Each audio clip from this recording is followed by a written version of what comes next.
The valley known as Sleepy Hollow hides from the world in the high hills of New York State.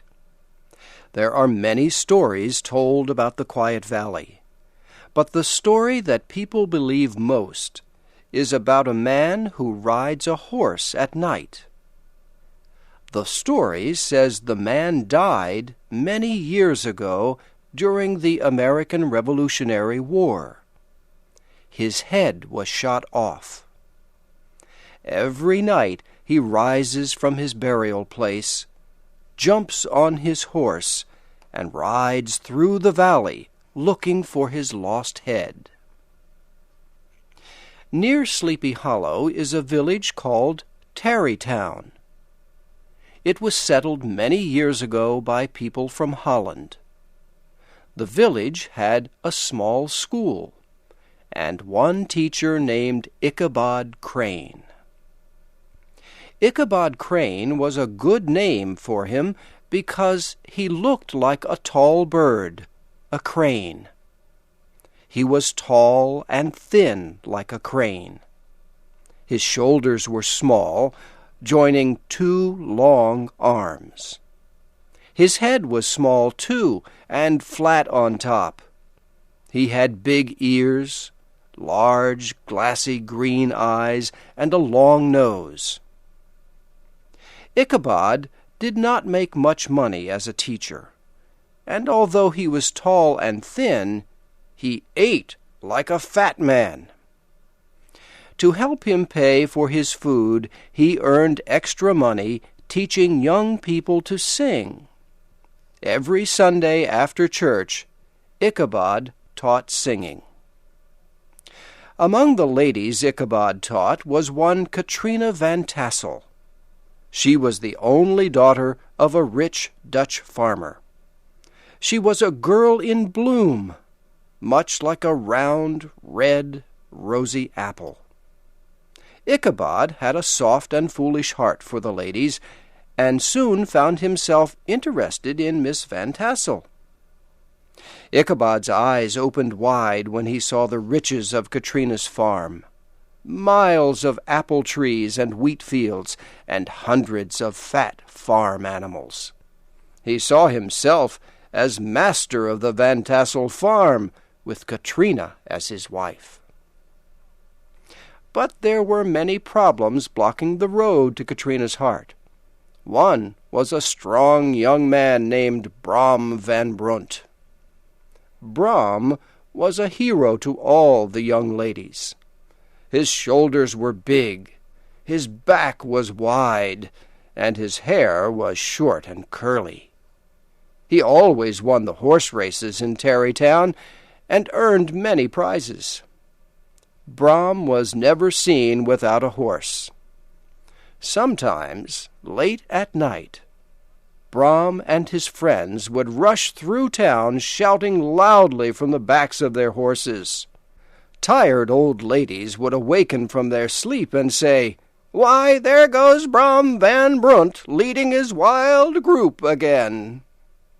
Such was the enemy Ichabod had to defeat for Katrina's heart.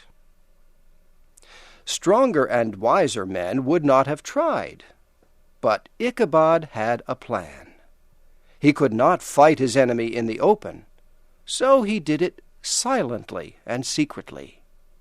He made many visits to Katrina's farm and made her think he was helping her to sing better. Time passed, and the town people thought Ichabod was winning. Brom's horse was never seen at Katrina's house on Sunday nights anymore. One day in autumn, Ichabod was asked to come to a big party at the Van Tassel home. He dressed in his best clothes. A farmer loaned him an old horse for the long trip to the party. The house was filled with farmers and their wives, red-faced daughters, and clean, washed sons. The tables were filled with different things to eat. Wine filled many glasses. Brom Van Brunt rode to the party on his fastest horse, called Daredevil. All the young ladies smiled happily when they saw him. Soon music filled the rooms, and everyone began to dance and sing. Ichabod was happy dancing with Katrina as Braham looked at them with a jealous heart. The night passed. The music stopped, and the young people sat together to tell stories about the Revolutionary War. Soon, stories about Sleepy Hollow were told. The most feared story was about the rider looking for his lost head.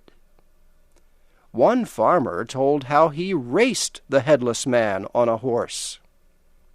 The farmer ran his horse faster and faster. The horsemen followed over bush and stone until they came to the end of the valley. There, the headless horseman suddenly stopped. Gone were his clothes and his skin.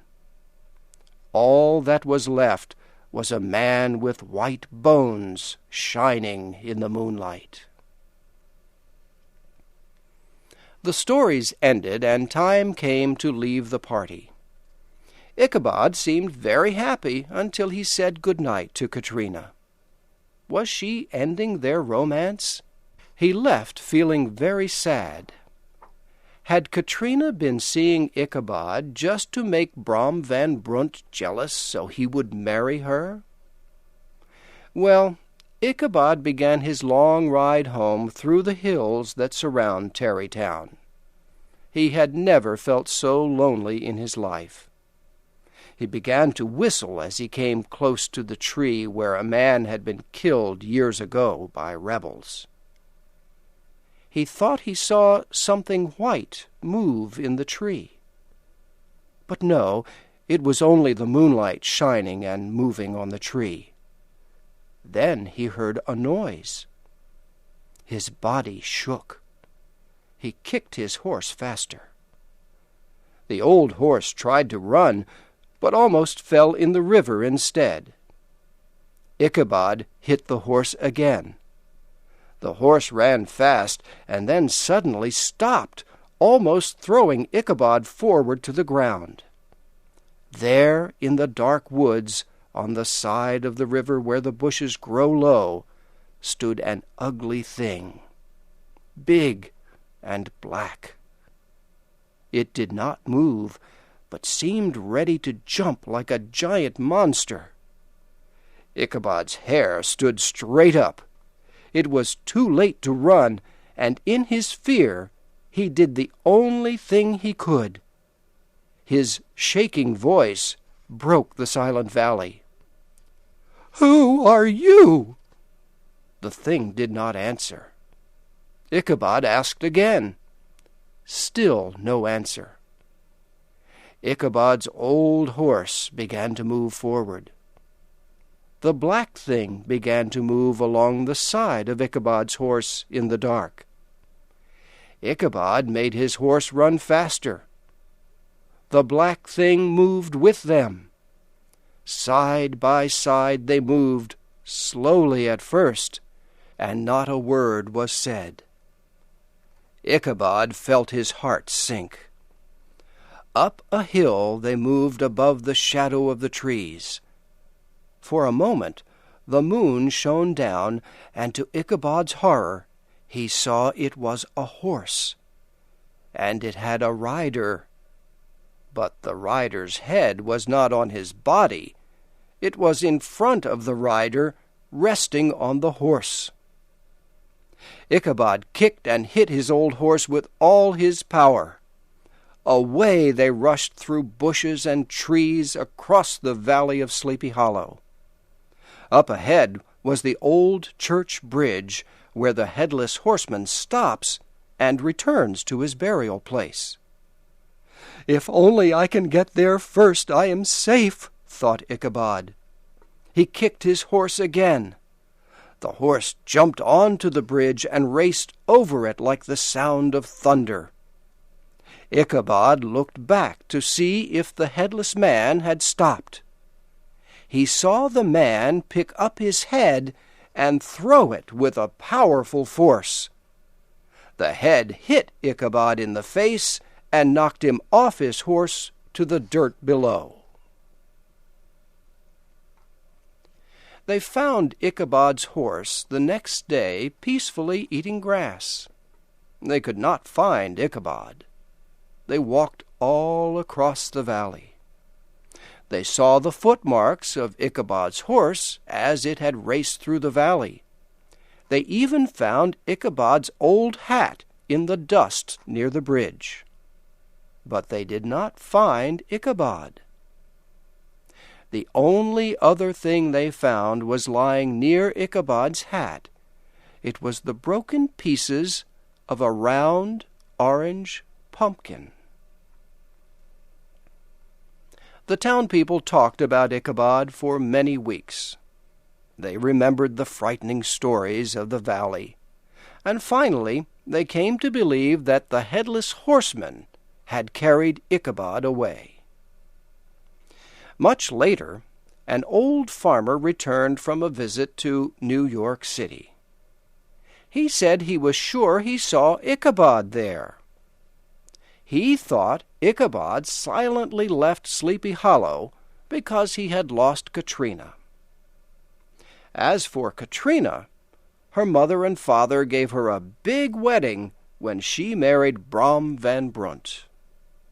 Many people who went to the wedding saw that Brom smiled whenever Ichabod's name was spoken, and they wondered why he laughed out loud when anyone talked about the broken orange pumpkin found lying near Ichabod's old dusty hat. Please like and subscribe to the channel if you want to see the sequel.